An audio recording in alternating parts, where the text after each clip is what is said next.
Welcome to Dashcam Info. My name is Dirk, and if size matters to you and if you want to have a very discreet looking dashcam, then we should not disregard the AZDOME M200. Yes, it's that tiny. We're going to take a quick look at the unboxing. Well, there was not much to unbox. Also, the installation is pretty easy because you simply peel off the protection film and then you press it against your windshield. But we're definitely going to take a quick look at the app, and I'll show you footage by day and also by night. Opening the box, we see the dashcam, and underneath we find a power adapter that is directly attached to the power cable. We also get tools and hooks for cable management, the manual, and adhesive films for the windshield. Taking the camera out of the bag, I got a smile in my face because it's so small. On the left side we have the power button, air vents on top and on the bottom, and on the right side we do have a USB port for the power and a slot for a micro SD card that is not included. To operate this dashcam, you go to your Wi-Fi settings on your phone and select the M200 network. You type in the top secret passcode 12345678. Once you're logged into the network, you can go to your AZDOME app and connect it to your M200 dashcam. From here, everything is very simple and straightforward. To go into the settings, you have to stop the recording and then press the cogwheel top right. With a simple tap, you can access each of these settings here and change them to your liking. Back in the main menu, you can access your footage by clicking on Dashcam Albums.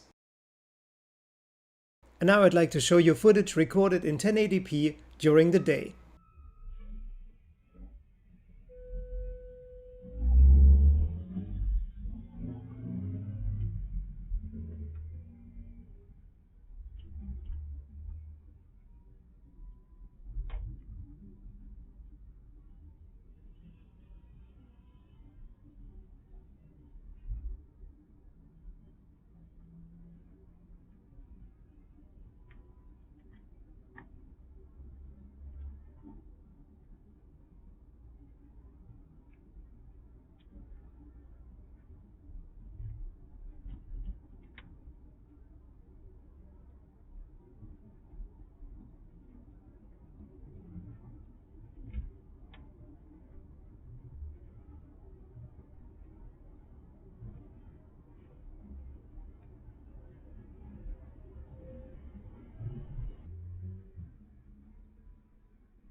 And here are 90 seconds of footage by night.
I haven't installed it in the car yet, but I'm going to do it in a minute. And then I'd like to know together with you, how is the image quality? Do you like what you see? Let me know in the comments below. And as you know, always a free way to support my channel would be to leave a like. And if you like this channel overall, please consider to subscribe. It would mean a lot to me. Till the next time, stay safe, stay tuned and take care. Bye for now.